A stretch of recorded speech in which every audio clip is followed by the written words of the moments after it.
Dan di situ aku kayak ngerasa berarti kemampuan yang aku punya ini banyak orang butuhin kayak gitu. Aku punya interest di situ, tapi aku nggak punya business skill ke arah situ.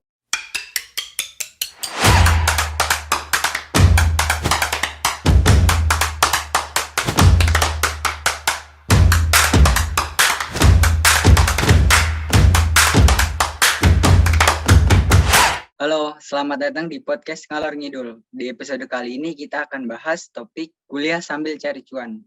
Dengan saya yang akan memandu podcast Ngalor Ngidul di episode kali ini yaitu Yudhistira dan juga dua pembicara yang sangat keren yaitu Dea Purnama Putri dan Debbie. Mungkin sebelum kita ngobrol-ngobrol kita sapa dulu kali ya. Halo Dea. Halo Yudis. Gimana nih kabarnya? Alhamdulillah baik. Kamu gimana nih kabarnya? Oke, aku juga baik, alhamdulillah. Oke, mungkin kita langsung lanjut aja nih ya ke pembicara kita yang satunya lagi yaitu Debbie. Halo Debbie, gimana kabarnya? Halo Yudis, alhamdulillah baik juga sama dia, sama Yudis juga. Oke, mungkin sebelum kita mulai, boleh nih dari kalian, itu kan kuliah sambil cari cuan. Nah, mungkin nanti bakal ada tips-tips juga yang bakal dibagiin ke pendengar podcast Ngalor Ngidul. Mungkin sebelum kita masuk ke topik intinya atau poin pentingnya dari podcast episode kita kali ini, mungkin boleh dari Dea dan Putri itu perkenalan dulu nih.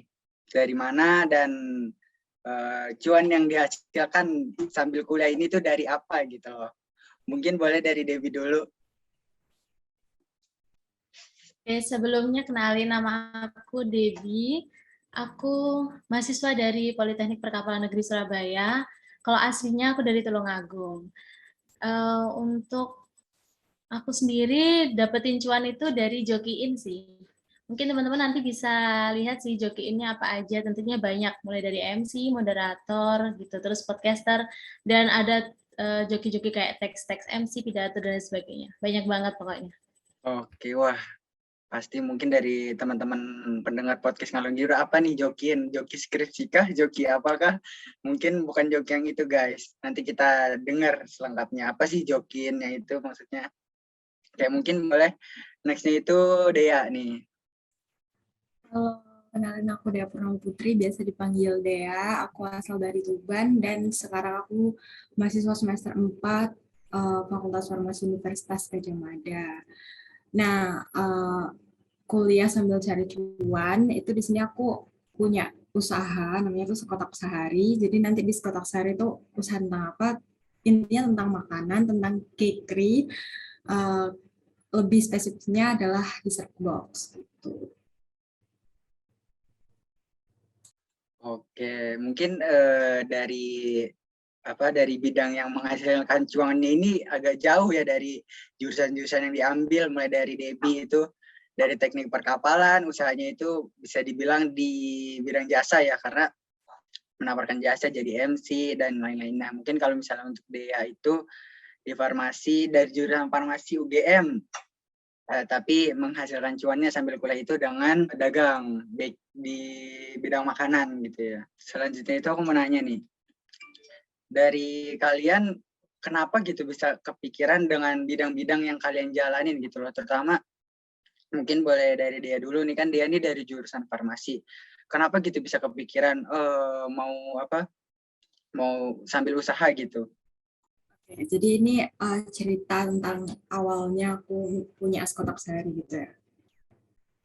Jadi awalnya pertengahan 2020 itu kan aku keterima universitas gitu kan. Nah, waktu pengumuman UKT tuh benar-benar kayak wah UKT ku tinggi banget nih, benar-benar sampai pokoknya menurutku tinggi banget gitu. Apalagi bidang kesehatan kan. Nah, akhirnya aku mikir gimana ya caranya aku bisa ngasilin duit, at least aku nggak membebani orang tua aku lagi karena kuliah itu kan nggak cuma bayar UKT, tapi kalau misalkan offline kalian juga harus bayar uh, kos, juga harus bayar uang bulanan gitu kan.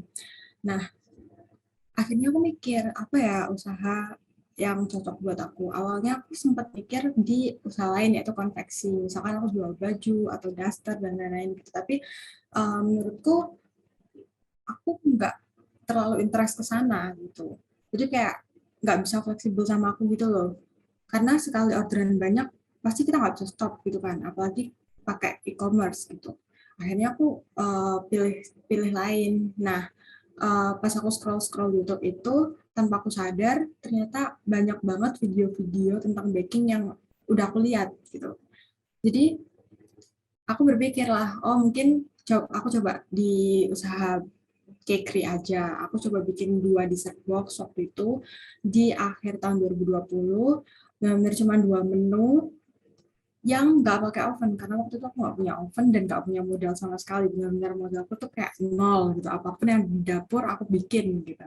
Akhirnya promosi-promosi. Nah, kuncinya itu aku ada di portofolio. Jadi aku waktu itu bela-belain panggil adik kelasku yang jago fotografi. Nah, di situ aku bayar. Tapi karena portofolionya jadi bagus, akhirnya customer-customer yang pada order di aku tuh banyak gitu. Jadi mungkin itu sedikit cerita gimana aku mendirikan Sekotak Sehari, alasannya kayak apa gitu. Oke, jadi itu alasannya selain ingin menghasilkan uang sendiri di sambil kuliah di bidang kesehatan yang khususnya itu farmasi, belum yang mungkin udah umum lagi ya, buku-bukunya itu mahal-mahal banget gitu ya. Betul, betul. Betul, makanya itu. Iya, satu bukunya itu bisa ya teman-teman mungkin nanti dari teman-teman pendengar podcast ngalor ngidul ada yang dari jurusan farmasi, kalian pasti paham lah harga-harga bukunya. Mungkin untuk dari Debbie kan tadi udah dikasih tahu nih usahanya itu jokiin. Nah, jokiin tuh maksudnya jokiin apa sih? Jokiin skripsika, jokiin apa, atau jokiin apa nih? Oke, kalau untuk jokiin sendiri tuh nggak skripsi ya. Kalau skripsi aku sendiri masih semester 6, jadi nggak mungkin aku ngerjain skripsinya teman-teman semua, karena aku juga bikin skripsiku sendiri. Jadi kalau jokiin tuh sebenarnya aku dulu udah pernah sih buka joki ini. Cuma dulu terkendala kayak kan masih kuliahnya offline kayak gitu kan. Jadi aku mikirnya aduh nggak deh, terus aku ganti usaha lain. Nah, karena ini tuh berhubung ini online, terus aku juga posisinya lagi magang, aku cari sih ide gitu apa ya gitu, akhirnya nemu deh Jokiin tuh isinya ada MC, moderator, terus pengisi podcast atau podcaster kayak gitu, terus pembuatan teks MC, teks pidato, kemudian kemarin itu kebetulan aku cuma nyantumin itu sih teks MC sama pidato, tapi ternyata tiba-tiba tuh beberapa orang itu ada yang nganggap aku itu jokiin ngetik tugas, jadi mereka nyari aku ketikin kayak gitu.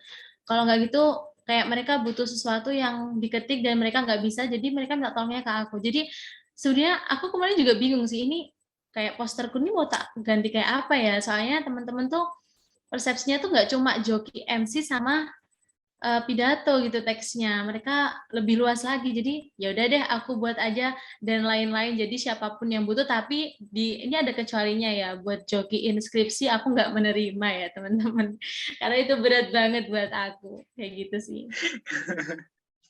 Betul banget, skripsinya juga dari KDB sendiri juga belum ya, skripsinya udah mau ngerjain punya orang lain gitu. Punyaku Gitu. mungkin sekalian boleh. Waduh. Agak beda ya dari farmasi ke perkapalan, nanti jadi apa skripsinya?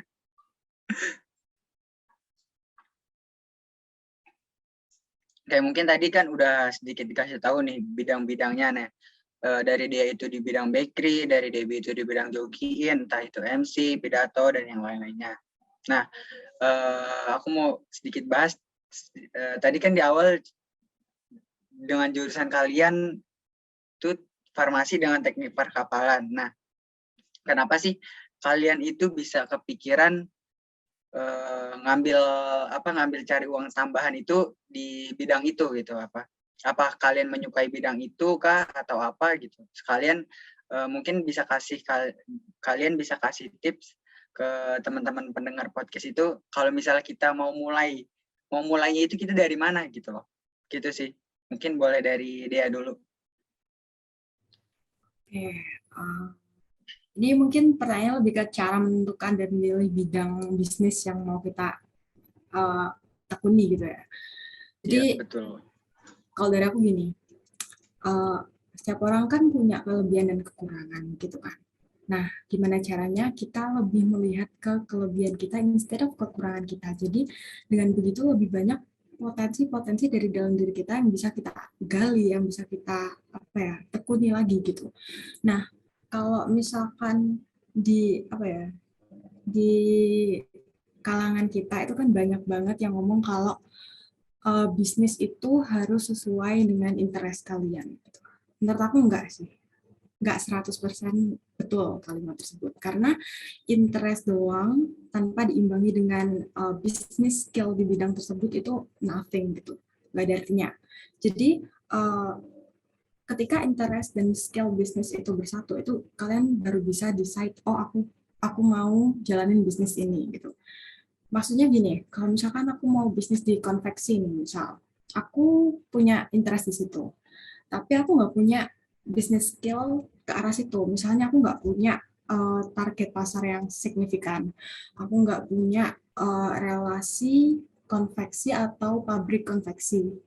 Habis itu aku juga nggak tahu gimana masarnya gitu. Aku apa ya, pikir aja kalau aku buta banget tentang otak-atik e-commerce dan sebagainya gitu. Nah, itu berarti jangan pilih bisnis di situ walaupun kamu ada interest di konveksi gitu. Kenapa aku milih bisnis sekotak sehari? Karena aku gak punya skill nih. Aku gak punya skill di bidang itu, tapi aku punya skill bisnisnya. Aku tahu target pasarku di mana, segmentasiku siapa, habis itu aku punya relasi yang menurutku cukup, terus juga aku bisa learning by doing gitu. Untuk interest pasti akan berjalan seiring kamu apa ya nyaman dengan apa yang kamu lakukan gitu. Terbukti kan aku nggak punya skill, awalnya aku juga cuma iseng-iseng coba-coba, tapi aku punya 3 faktor penting ini. Aku punya segmentasi pasar yang jelas, aku punya relasi, dan aku tahu nih ke depannya mau kayak gimana gitu. Jadi ya udah oke, aku decide di bidang bakery, cakery, dan main course yang lain kayak gitu. Oke, mungkin dari pas awalnya diri dari sekotak sehari itu mungkin apa sih siapa sih targetnya, entah itu mungkin dari teman-teman kampus kah atau siapa gitu, mulai dari pas dia bikin usaha ini tuh siapa gitu yang ditawarin, entah temannya kah atau siapa gitu. Of course temanku. Jadi waktu itu kan aku masih kuliah online di Tuban, full time di Tuban gitu kan. Jadi teman-teman SMA, teman-teman adik kelas, habis itu teman-teman dari apa ya kayak Cunduk dan lain-lain gitu. Dan lumayan banyak juga kenalan-kenalanku di SMA lain. Itu aku pokoknya minta tolong bantu promosiin sebisa mungkin terpampang di story WA teman-temanku. Jadi orang-orang tuh tahu gitu. Nah, karena aku juga tahu masyarakat Tuban tuh benar-benar konsumtif, apapun makanan yang enak, entah itu harganya mahal, murah, pasti bakalan dibeli gitu. Jadi aku udah tahu lihat peluang pasarku tuh kayak gimana, segmentasiku tuh siapa gitu. Buat teman-teman yang mau bikin usaha mungkin menurutku itu salah satu apa ya hal penting yang harus diperhatikan instead of skill and interest kayak gitu.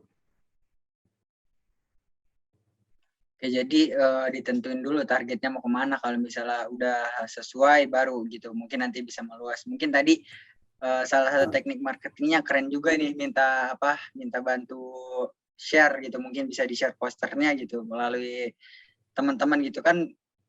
Nggak apa-apa, yang penting nggak langsung beli, yang penting tuh orang-orang tahu gitu kita ada usaha ini gitu loh, terus bahwa makanan ini ada loh, usaha ini ada loh, punya saya gitu loh. Ya, Gitu branding.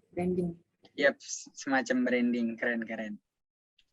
Oke, mungkin bisa lanjut ke Debbie ya. Debbie ini kan tadi tuh di awal udah bilang ya, jurusan itu dari perkapalan. Nah, terus kenapa gitu bisa kepikiran ambil jadi joki MC dan yang lainnya gitu loh? sama seperti yang tadi itu, target awalnya tuh siapa gitu, kamu nentuin mau jadi joki MC tuh di acara apa gitu. Oke, yang pertama mungkin teman-teman pasti nggak nyangka ya, aku kuliah di Poltek, tapi aku ambil usaha di bidang itu. Seharusnya aku ambil usaha itu kayak di desain kayak gitu, karena masih masuk sih menurutku sama kampusku, masuknya sama kuliahku itu masih masuk kalau desain kayak gitu. Tapi sama kayak dia sebenarnya. Yang pertama tuh dilihat dulu sih, tapi kalau dia tadi kan belum ada skillnya ya, kalau di bidang roti kayak gitu kan. Kalau aku udah ada skillnya di situ. Jadi sebenarnya dulu itu aku nggak kepikiran loh buat masuk ke Poltek Perkapalan, karena dulu aku benar-benar berminat di pendidikan. Tapi ya udahlah, namanya rezeki kan. Tapi di situ aku ngembangin kayak aku meskipun masuk di Poltek Perkapalan, tapi aku harus ngembangin apa yang aku bisa kayak gitu.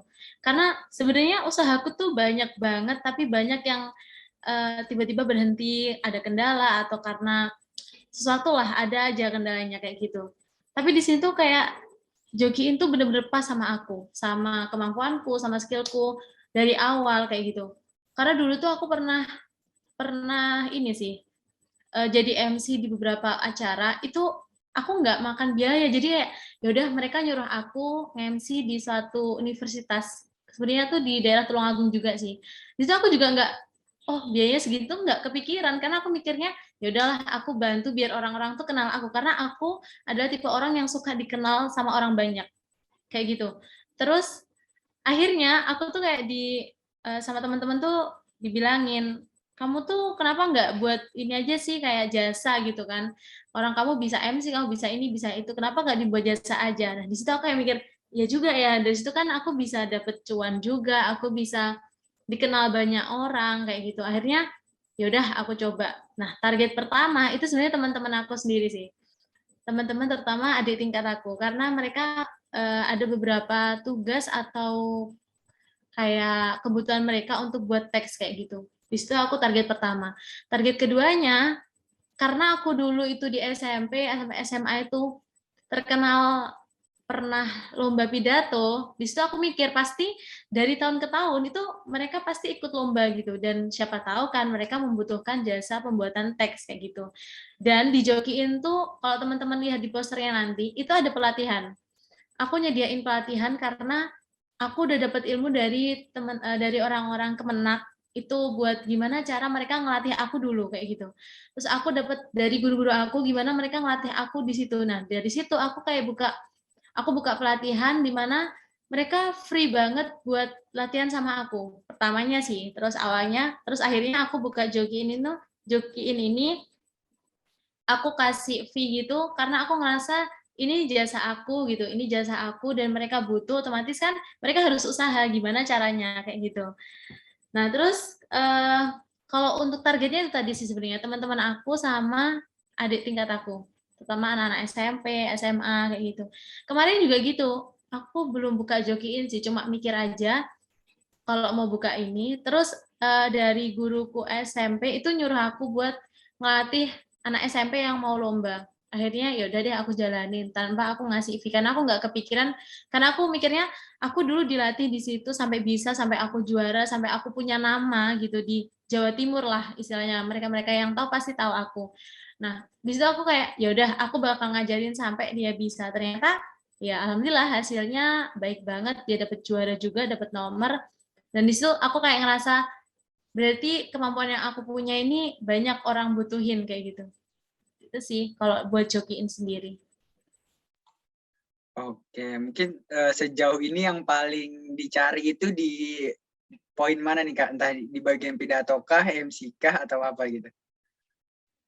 Kalau paling banyak sih ini masih pidato sih. Karena MC kan mereka pasti ngambilnya dari orang-orang terdekat. Kayak kalau dari Iya. himpunan tuh pasti ngambil dari anggota-anggotanya kayak gitu.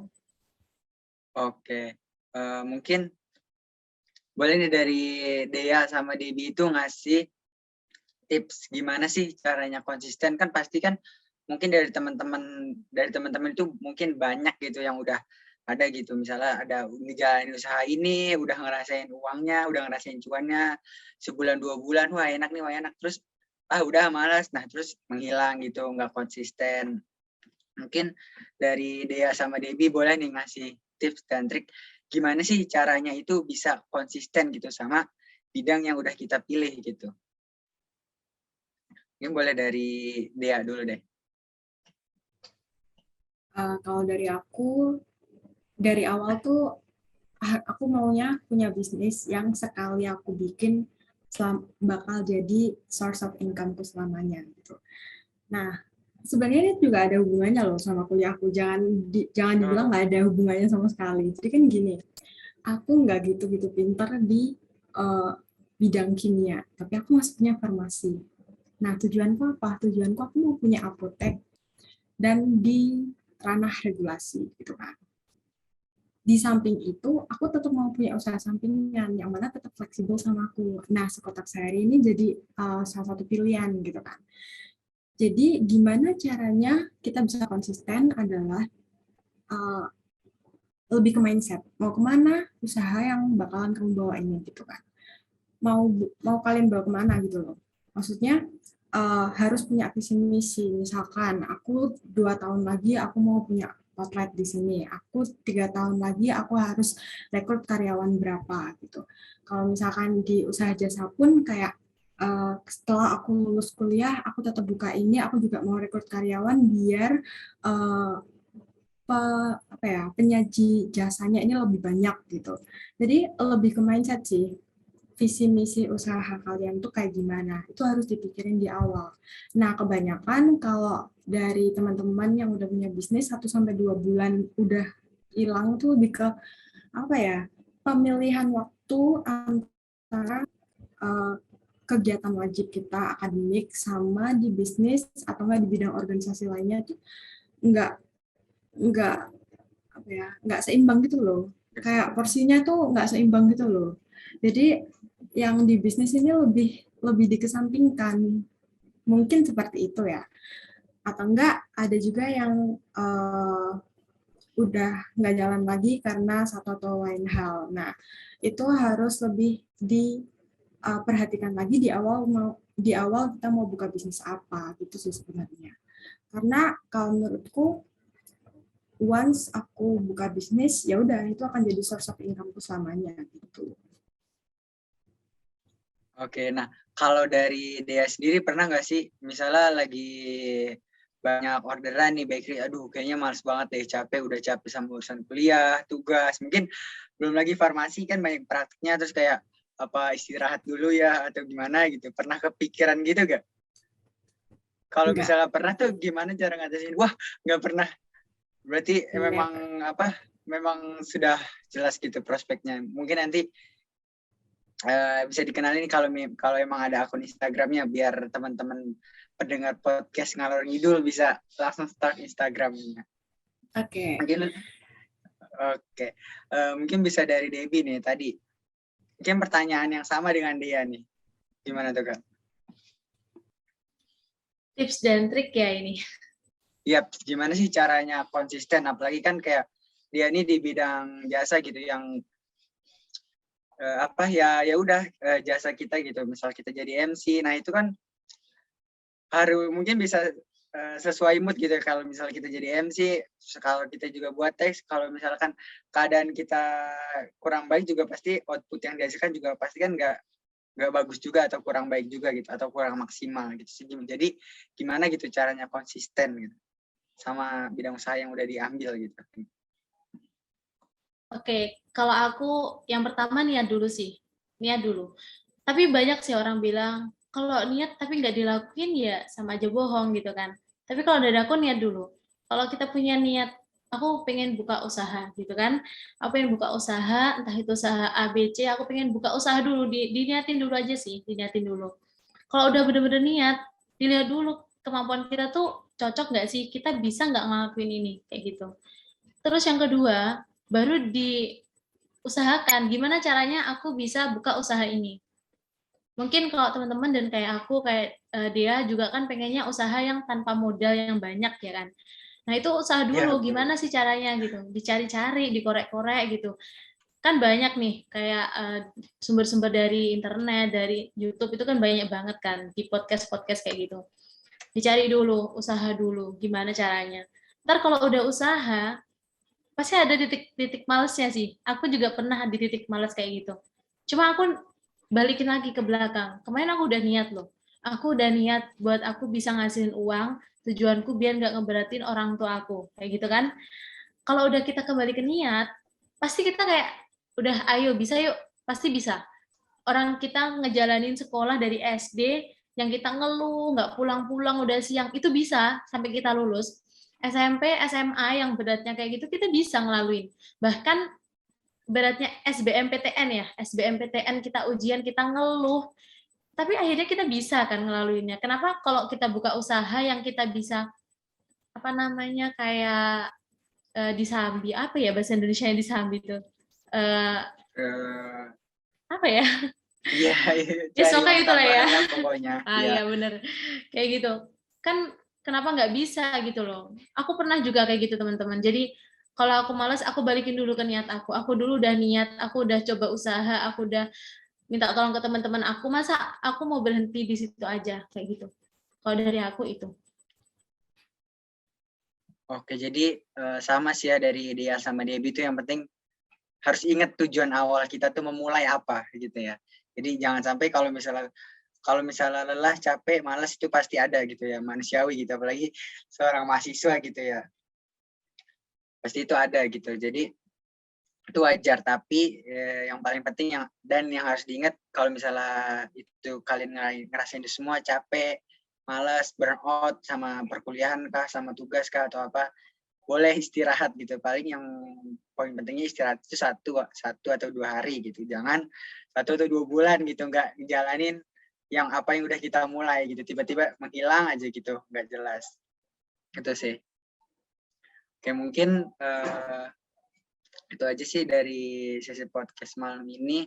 Mungkin dari Dea sama Debbie boleh nih ngasih closing statement buat teman-teman pendengar podcast Ngalor Ngidul, buat yang mau mulai atau yang mau bahkan masih mencari bidang buat menghasilkan uang gitu di sambil kuliah. Mungkin nanti bakal ada tips-tipsnya gitu untuk mahasiswa-mahasiswa yang baru masuk gitu. Gimana sih kalau misalnya dapat UKT besar, tentunya jangan nyerah ya. Mungkin bisa kita bantu dikit-dikit untuk membeli buku lah, bayar kos lah, atau apapun gitu. Mungkin boleh dari Debbie dulu nih. Kasih penyemangat buat teman-teman yang mau mulai atau mau masih mencari bidangnya gitu. Kalau buat teman-teman yang masih mulai atau masih mahasiswa baru ya terutama. Kalau dari aku memberikan sebuah saran sih. Kalau emang kalian itu ngerasa tambah dewasa, pasti tambah merepotkan orang tua kan, memberatkan. Meskipun orang tua nggak ngerasa kayak gitu. Tapi aku saranin buat kalian teman-teman yang masih mahasiswa baru atau masih merintis usaha, bener-bener yakinin diri kalian sendiri gitu. Kalau tujuan kalian itu baik, tujuan kalian itu untuk apa ya, untuk diri kalian sendiri dan juga untuk orang tua kalian kayak gitu.